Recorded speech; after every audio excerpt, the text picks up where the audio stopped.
Good morning. Welcome to the Celtic Way morning briefing live. Apologies for being, 5 minutes late, was it? But there you have it. We are busy men, people. We are busy men, even though we try and it's close to 10 o'clock as possible.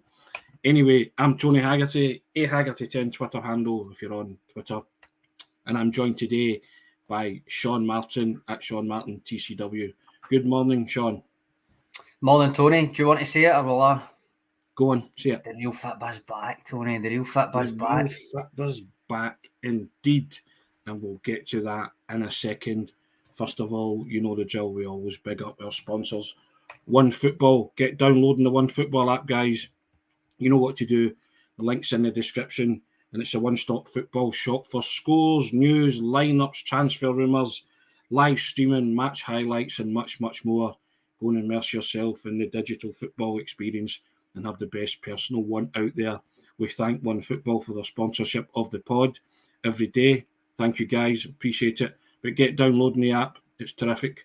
And as you can see, running along the bottom, we have another offer. Is that right, Sean? Yes? Another offer? Is it the same offer? No, it's £1, yeah. Okay, that's a different offer then, isn't it? Yep, different offer. We'll subscribe to the Celtic Way. And as you can see, going along the bottom, do you see what the offer is then? Because I didn't realise it was changed. You can support top quality journalism covering the club you love for only £1 a month for full access. Hit that button, guys, the subscribe button. Join us at www.celticway.co.uk/subscribe. Sean's put the links in the comments section. That's £1 a month. That's a bargain. Can't beat that. It was a different offer yesterday. That's what threw me there, guys. But that's my fault, I should have said. Not a problem. It's all good. Real football's back, Sean. We're on the eve of the 2022-23 season. Lots of confidence, optimism, call it what you like, in contrast to this time last year when there was fingernails being bitten and kind of, we'll see what happens. But our manager played a blinder. The team played a blinder, won the title, won the League Cup. There you go, Sean. What can they do this season? What do you think will happen this season? How do you think it will pan out?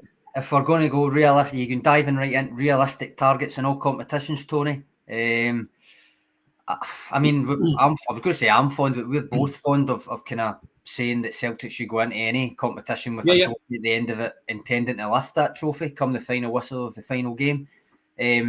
Obviously, I'm not going to sit here and say that Celtic win the Champions League. I don't know about you. You very well might say that. But so while that initial sentiment definitely holds true for all the domestic competitions, i.e., they should and will be going for the treble. I think European level slightly different. I think last season was a mixed bag in the Europa League groups. Yeah.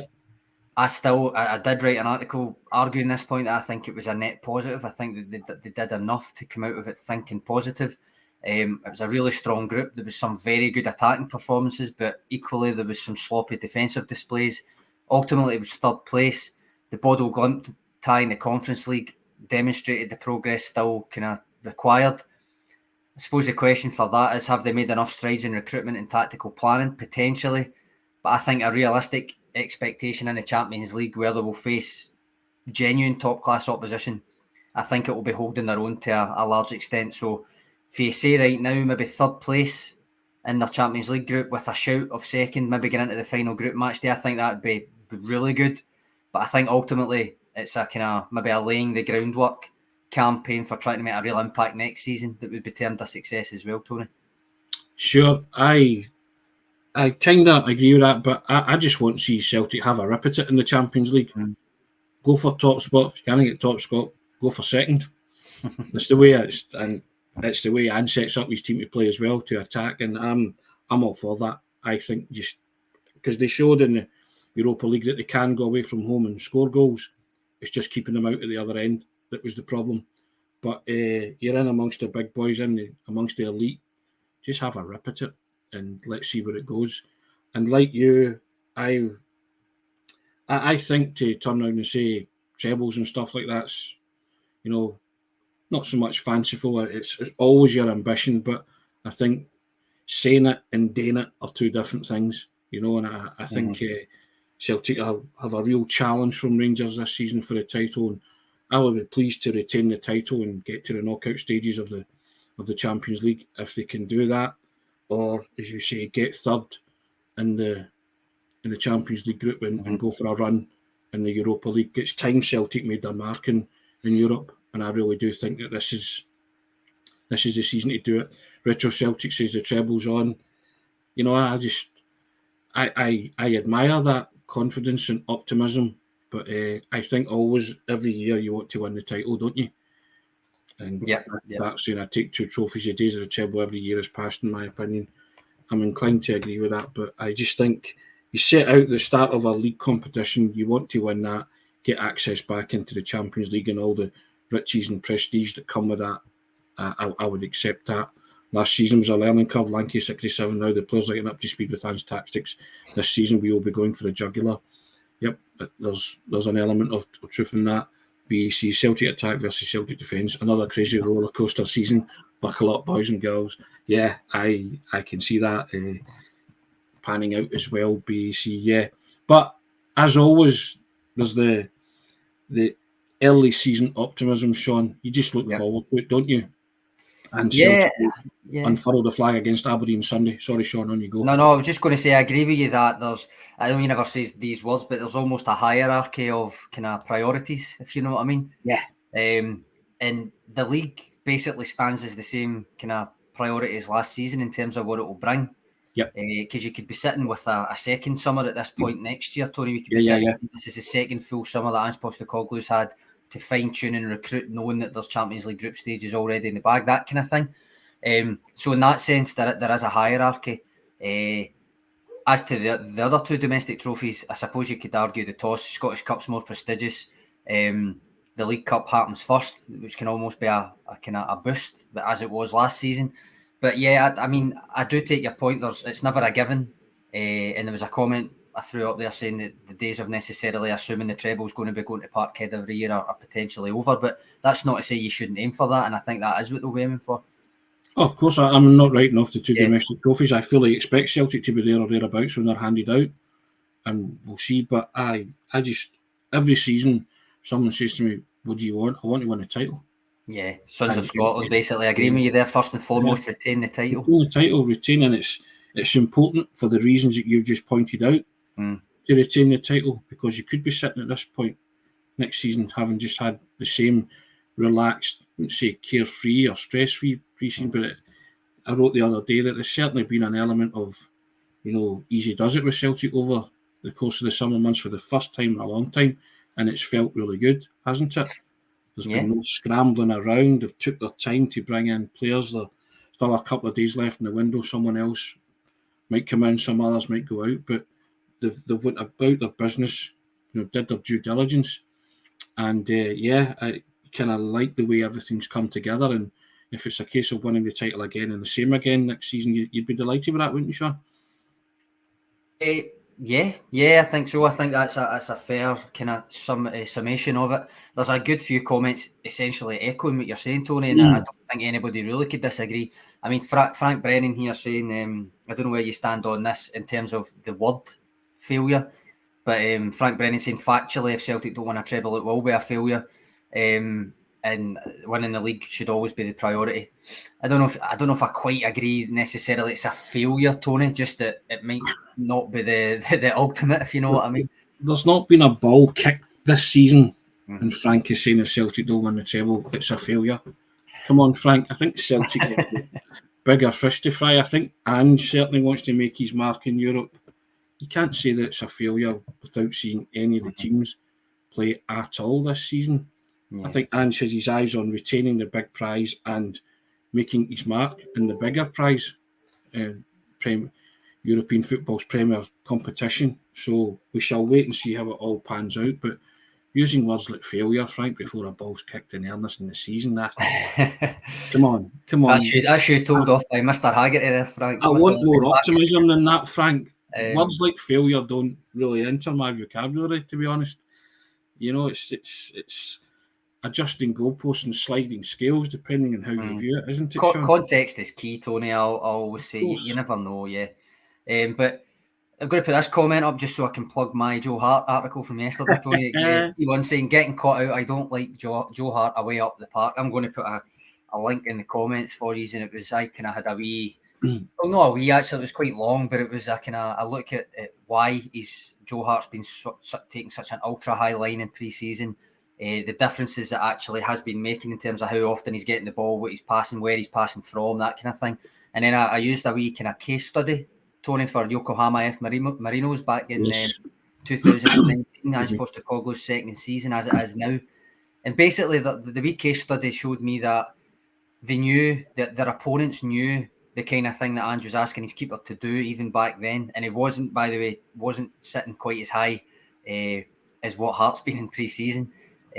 But I look at the shot maps for the Yokohama opponents from that season, and you could see that people were trying to exploit it. They were shooting on sight if they dispossessed Marinos anywhere near the halfway line. People were taking shots. But the interesting thing, and this is where you'll see that as a case study, it was very rarely, if ever, the keeper's fault for being that high. It wasn't. I think once it was the keeper that gave the ball away. The rest of the time, it was build-up play from midfielders and defenders that allowed the shot. And most of the time, in fact, all the time that league season, they didn't actually concede from it.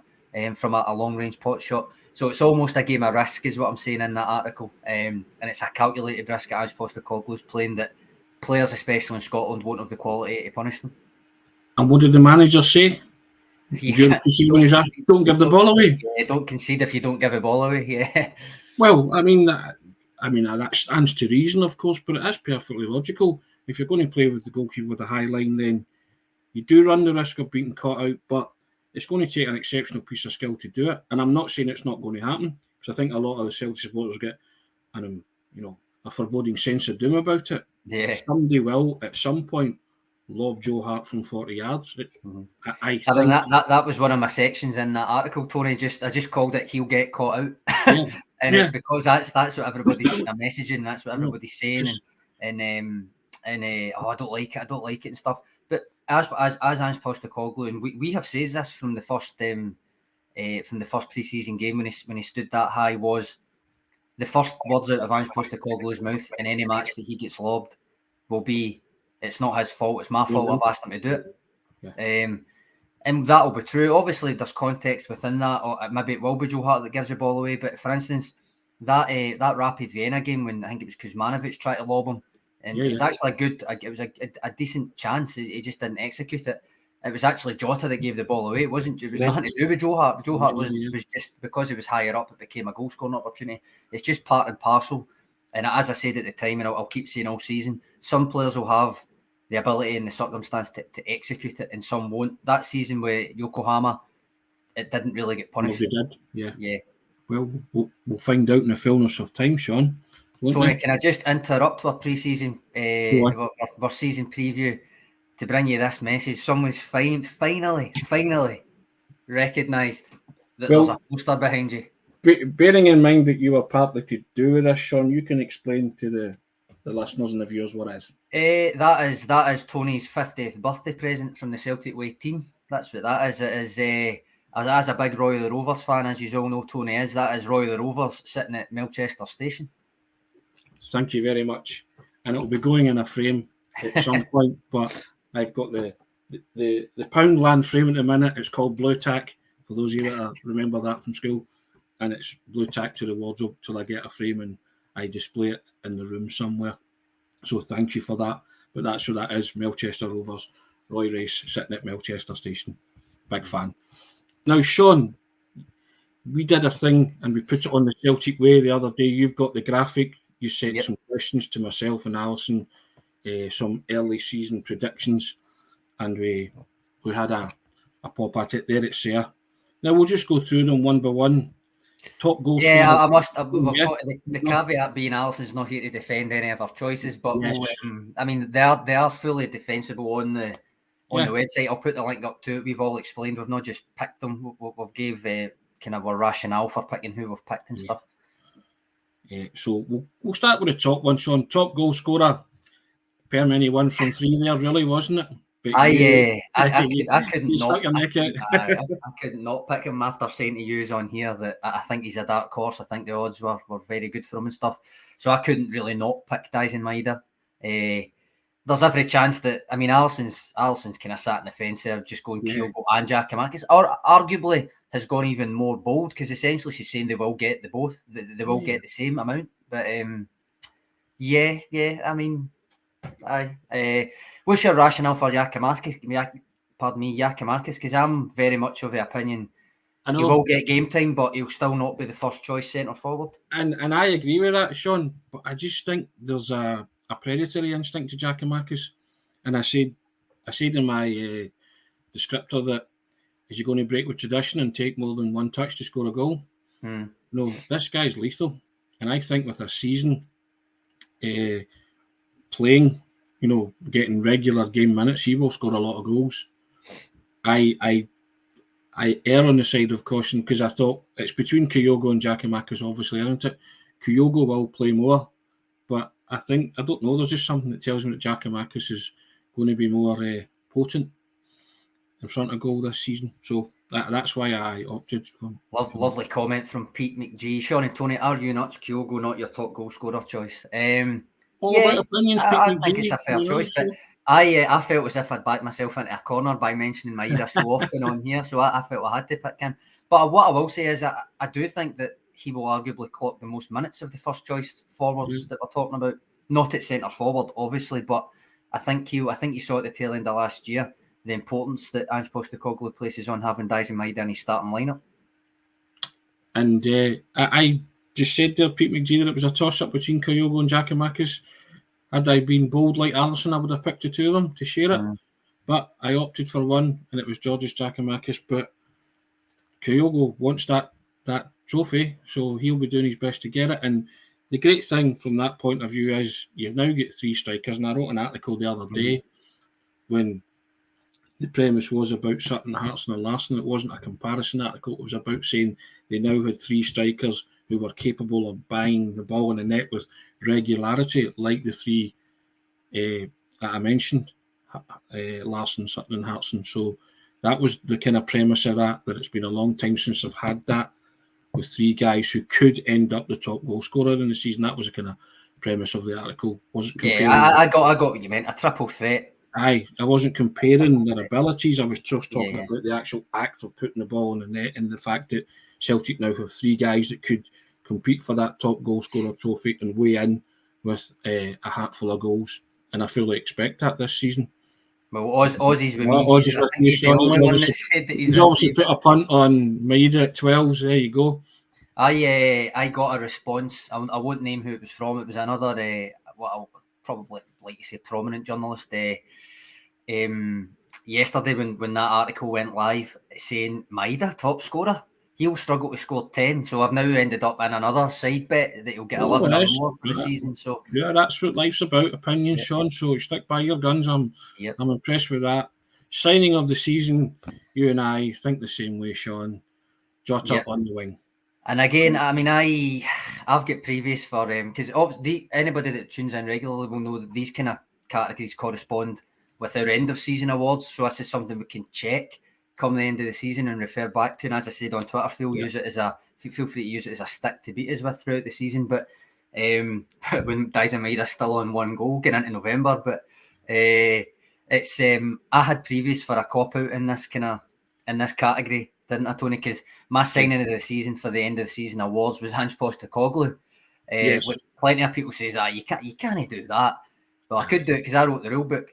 But this season, I feel me and you were on the same wavelength. I think Alisson took it like it had to be somebody that wasn't here at the start of last season or anything like that. I count Jota as a new signing because it was a permanent kind of signing, if you know what I mean. So whether it's a cop out or not, the two of us have kind of gone with Jota. Alisson's gone with Aaron Moy, and I can see her justification for that as well.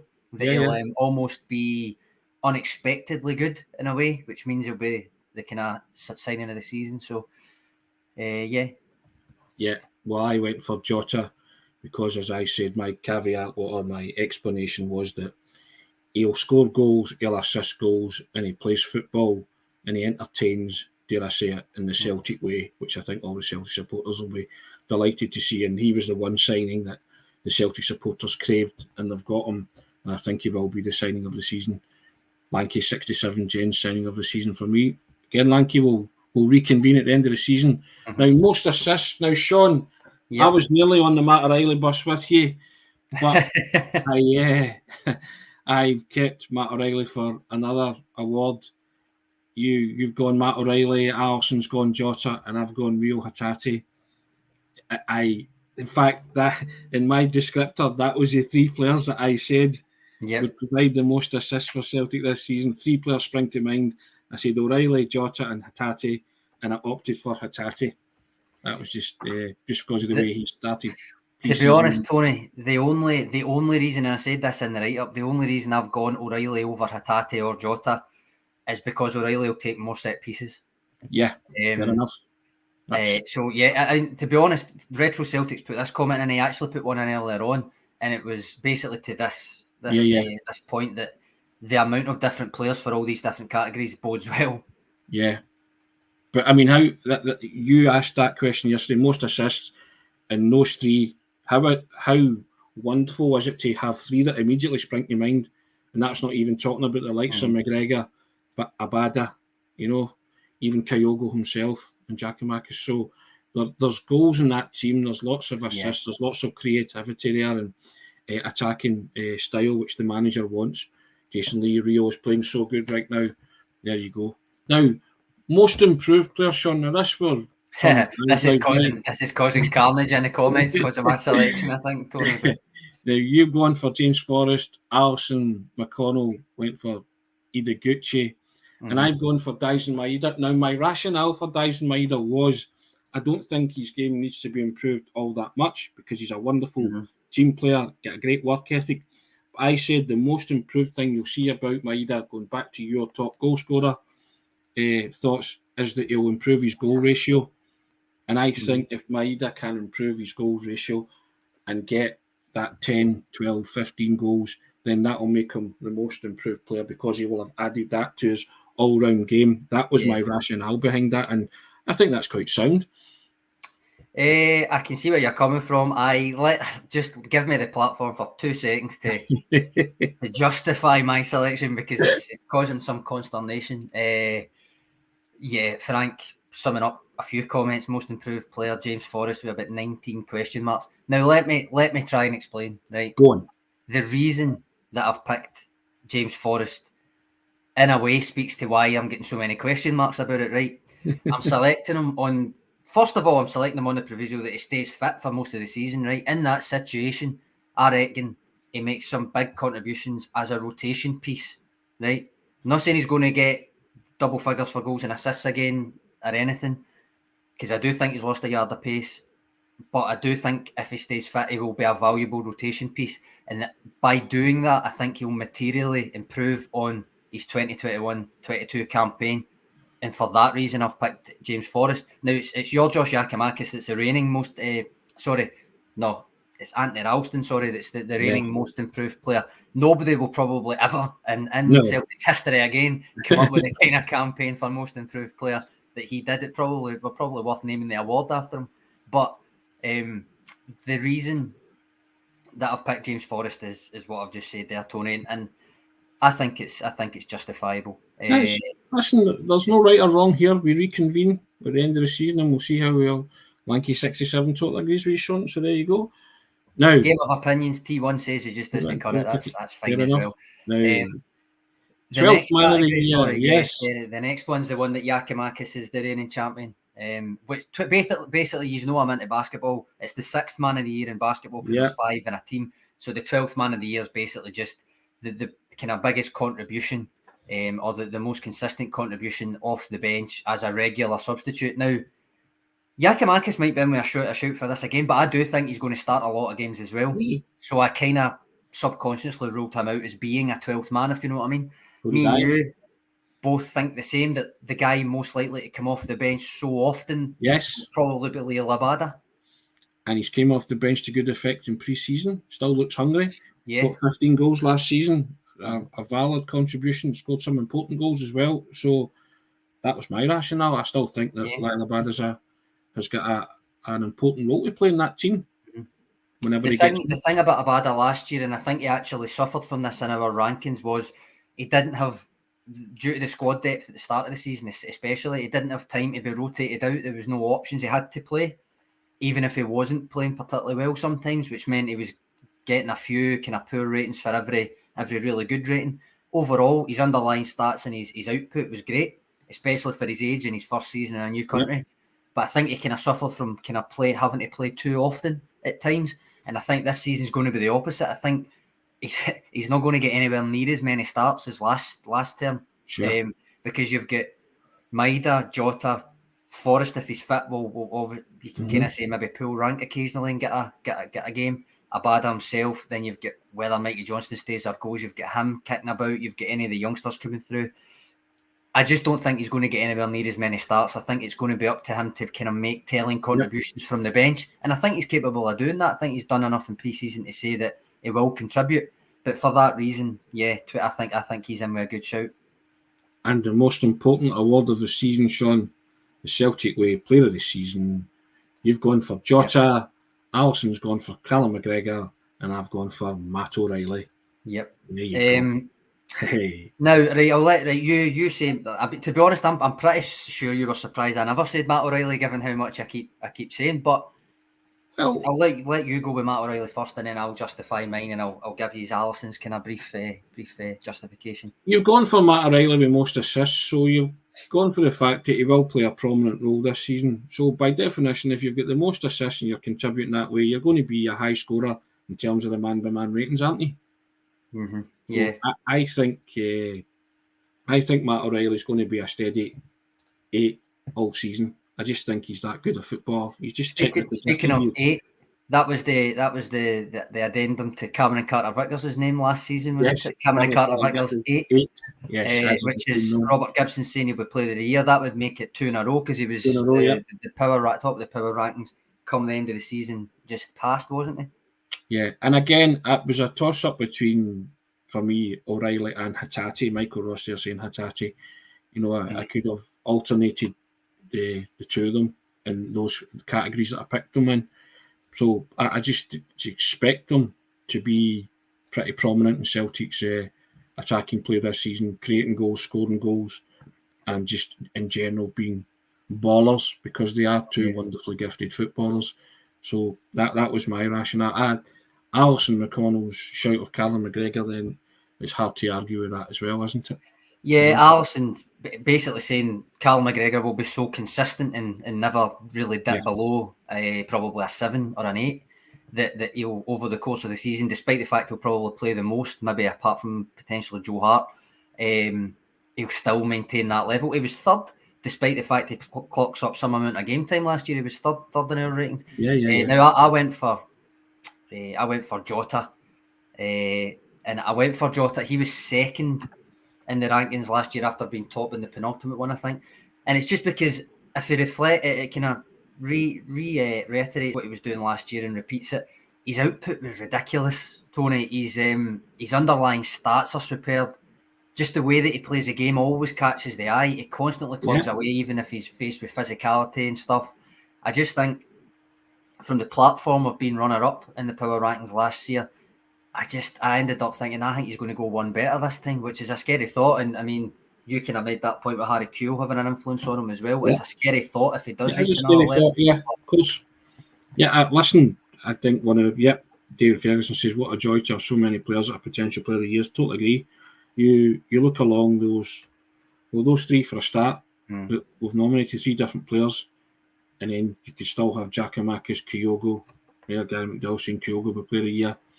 You could have. I feel kind of dirty, Tony, that I've not actually said Kyogo for anything. Neither of you. Yeah. Well, I did tip Kyogo and Giakoumakis if they played to score.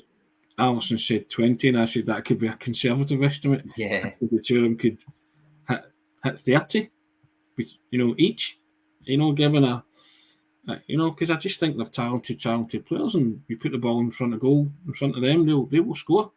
It's all about creating chances, isn't it? And so, but when you've got creative guys like O'Reilly, Hatate, and Jota doing that for them, then they will score a barrel load.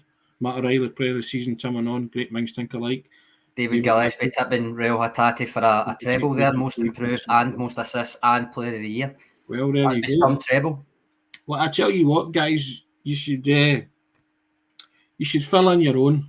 By all means, send them in. By all means, send them in, and we'll leave a comment at the bottom of the article on the website, etc. Yeah, that kind of stuff. You're doing this from a standing start. We've no idea how the season's going to pan out, but they're all, Pete McGee having a go at us there, Sean. You should lie down in a darkened room. Well, someone else, Retro Celtic, got at me, but not for that reason, because he was very disappointed that I hadn't chosen Greg Taylor for anything. And all I can say is watch this space, because I'm going to be producing my own kind of pre-season, not predictions per se, but kind of takes. And he might get a wee mention.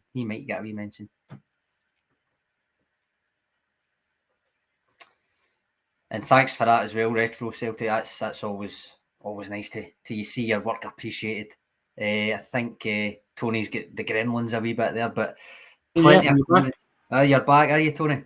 Yeah. The gremlins got both of us there, I think. Apart from this, as I say, I'm going to be doing a kind of wee personal one. Maybe as a newsletter, maybe just as a normal article, but nonetheless, Greg Taylor will maybe get a mention in that. Right. Now, Frank, I never said they would. I said they could conceivably score 30 goals each for the season with the right supply and the right service, and I named the players that could give them the right supply and service, and we don't know whether that's nonsense or not. I'm not saying we'll see, Tony. We'll see. I said that they can conceivably score 30 goals each. I never said they would, but I said they could, because we have lots of creative players. So there you go, Frank. Tony, I'm going to put this one up from Pete. Predicting the climb down of the year award for me. I presume that's going to be to do with James Forrest, but we'll see. That or no. But Aussie's had my back today, like you. Nice one. And a wee nickname. I mean, Frank, it's the start of the new season. Come on, optimism abound here. Let's come on. But we'll see. That's what predictions are. It becomes you move the goalposts as you go along the season, Sean. Don't you? Appreciate that comment, Tony. Thanks for keeping us entertained during the break, team from Gary McDowell. Appreciate that. We've endeavoured to try. Thank you, Gary. But the big kick-off, Sean, Sunday, Celtic Aberdeen. Got to ask you a prediction. What do you think? In terms of score? Yeah, scoreline, In terms of score, first prediction of the new season, Tony. The thing is, Aberdeen have actually been playing really well in the League Cup. Keeping clean sheets and stuff. They'll obviously not have Liam Scales because it's against Celtic. They've got players like Johnny Hayes still playing well. Matty Kennedy's come back into some form. They are playing well. That said, at Parkhead, Flag Day, strong pre-season form, strong attacking pre-season form in particular. I'm saying 3-0 Celtic. You won 3-0 Celtic? Yep. I was going to say 6-0 Celtic hat-trick. No, I was kidding. I say hat-trick, Giacomakis hat-trick Kyogo. That was for Frank's benefit. Get off the flat. Nah, I think I'm agreeing with Aussie. I think it'll be 4-0. Retro Celtic says 3-0, 4-0. Go on, Frank. Give us a prediction. Put it in the comments. We'll see what you think. But no, I think full house, home crowd, Celtic to come out the traps, all guns blazing. 4-0 Celtic, I'll say. But I think I don't think they'll pulverise Aberdeen. I think it'll be one of those where they'll have to work hard for it, but they'll eventually just break them down and score 2 in each half, I think, Sean. 2-1 Celtic tomorrow, and Rico Petrucci pre-season results mean nothing. Totally agree with that. Totally agree. Yeah, plenty of score predictions coming in, Tony. And just to remind everybody, we'll have our predicted lineups on over the weekend, won't we? Yeah. Remember, it's a half four and Sunday kickoff. 2-0's always absolutely fine for me, and clean sheets are always far more important than 4-2 or 6-2. Nice one, Frank. I like the optimism there of a Celtic win. We got there in the end, Frank. Good man. But yeah, I mean, it's the only disappointment for me, Sean, is that Celtic aren't kicking off the season. The campaign and unfurling the flag tomorrow.